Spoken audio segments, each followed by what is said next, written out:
Public transportation is a public asset. 5 of the city's top transportation experts leading the charge to solve one of Nashville's biggest problems. What do you think is the biggest cause of Nashville's traffic challenges? All had different answers, some blaming the past. Just like planting a tree, the best time to invest in mobility infrastructure and services would have been 20 years ago, but the second best time is right now. And from my perspective, I really think one of the things that's causing our transit issues or traffic issues today is the decades of inadequate investment. Some are looking ahead, blaming the future with a greater sense of urgency. When we project what the population of the Nashville region will look like a decade from now, we're anticipating 295,000 new Nashvillians. Even if a fraction of those people decide to travel by car, it's going to cause significant congestion issues.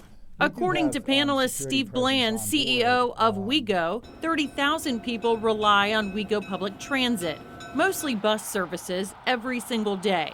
Bland says when you make public transportation competitive and reliable, people will use it. But Nashville has demonstrated it's not a city that wants to give up its vehicles.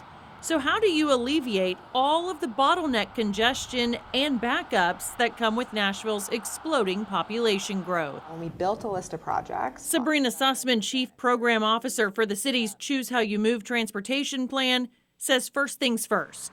We have to get the little things right, and she says it starts with our traffic signals.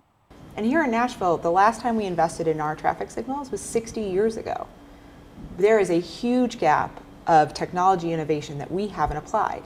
Can you imagine if it had been 60 years since you bought a computer or a new cell phone? So it may be one of the first noticeable time-saving improvements you see on our roadways. In fact, the city is already installing the fiber cable technology. You'll feel it when you get to an intersection because you'll see more green lights.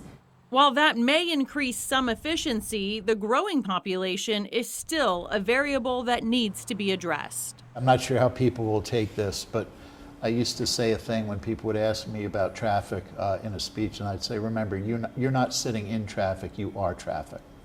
So, I mean, traffic is a demand-based phenomenon, right? And getting drivers to ditch their cars and buy into public transportation is the other challenge. If I can make it faster, more reliable than your car, then you will use it.